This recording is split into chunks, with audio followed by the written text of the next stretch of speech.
I was involved with doing soil moisture Right. meters and Remember stuff. that. Like I was doing a research project on that, like which companies provide the best wireless soil moisture meters, where you can send it out to you send them out to a central station, and they go through the internet, and you can monitor it real time. So it'll alert you like when you need to irrigate and stuff. Okay. So those can be pretty useful. Very good. Because usually it's about the same. Use the same metric, about 50% water depletion is when you irrigate. That's like usually the base rule, for that. The intended use of pesticides is to keep the plant alive from pests and diseases, which should help climate change. But since it is more about pollution, pesticides are detrimental to climate change. Pesticides is one of those things, and I didn't realize until you were doing all this research how much pesticides may, because you think, oh, pesticides help preserve the plant. They help out, to keep the plant alive, and instead of getting destroyed. And so it would seem intuitively that the pesticides would be a good thing for CO2 scrubbers, to keep the plant alive, to help recycle the CO2. But in fact, it's probably not, is it? And so I think of it as a case of it's kind of like pollution, but that does indirectly affect, climate change as well. Because pollution, I'm sure we could find a bunch of topics, maybe like microplastics or the plastics in the ocean, like how pollution itself affects climate change. And this is one of these cases where this is definite pollution and it's affecting climate change. It's just, you gotta know the modes of action, where it's causing the damage and all that kind of stuff. So, there's, you know what I'm saying. The reasons pesticides are bad for climate change is that they pollute the waterways and affect the marine and plant life, which take in a lot of carbon as long as they don't perish. We talked about the effectiveness of photosynthesis, but also the fact that we're putting it into the atmosphere and in the ground and in the waterways. It prevents other plants and marine plants from having effective photosynthesis as well, and so therefore it propagates even worse in the situation because it doesn't go away that easily. And what can that could be a big problem if it gets into major waterways, right? Which it has. It does a couple things.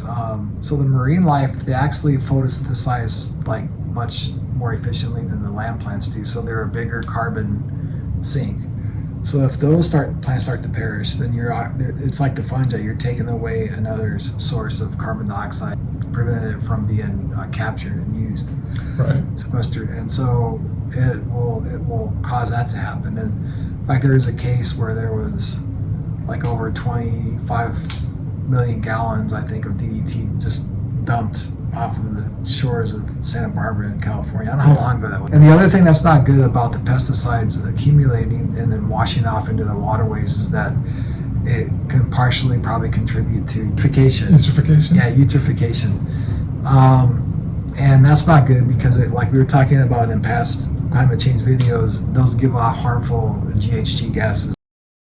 The reason pesticides are so polluting and damaging is that only a small amount of it is effective, and the ones not meant for actual plants end up hurting those others in the end. And that's the thing I don't like about this with the pesticides is that you have to use a lot of it because only less than 1%, it might even be 0.1% actually is what's effective. It actually does its job. The rest of the 99% just goes out in the atmosphere. And it stays in the atmosphere. I mean, some of that are our adjuvants, which aren't the pesticides; they're the carriers. Only 1%. That just baffles me. That's only or less than 1% that's effective for killing the pests. The rest of it's getting rid of the good stuff in the soil too, as well. So it's a big problem. Yeah. Well, now some people might say, I'm just putting them on my crops. I'm not hurting other plants. But that's not true necessarily, right? I mean, it can affect other plants, right? The pesticides.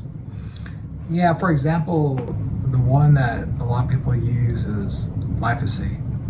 And the reason why they made that pesticide was for corn.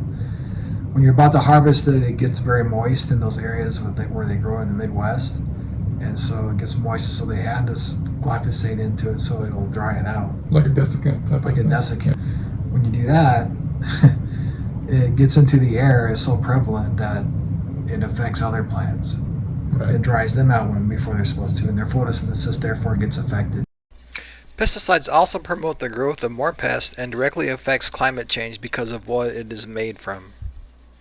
Yeah, well, according to some information I saw, I think it's from the Pesticide Action Network, pests, like using pesticides, increases the pest, what they call pest pressures. And so pest pressure is the prevalence of the pest. So even if you're using a lot of pesticide, a lot of times those pests get tolerant to that pesticide, or a lot of times what will happen is you'll have other kinds of pests, and then they'll proliferate more, like because the temperatures are getting hotter. Because the warmer causes them to be able to breathe longer in the season, right? So there's more of them. Is that what you're saying? Yeah, I think that's a lot of it, you know. Yeah. Okay. Yeah, it's a vicious cycle, because the warmer it gets, the higher the temperatures get, the more the pesticide breaks down. Like, and So it's not doing its effective, job. huh? It's less effective, so then they just add more pesticide. That's how you solve that problem. Yeah, Is you boy. have more pesticides. So And- pesticides contribute more for global warming too, because they're made from fossil fuels. Right. And so a lot of the major oil companies and chemical companies make these pesticides from fossil fuels, and it takes a lot of energy to make it. So then you have like, you expend about 10 times the amount of energy to make a kilogram of pesticide as you would for like a synthetic nitrogen fertilizer. Wow. So That's a lot. That's quite a lot, Yeah. Well, all right. I think that's, I didn't actually realize it was that bad. I know I've never used pesticides. We don't like them because we just don't think they're good. I hope you at home got some use out of this too. So, yeah. All right. So we're trying to bring up some good subjects, and so I think this was a good one, Matt. So we'll say farewell for now, and we'll talk to you again about some more important things. Until next time. Okay. See you later.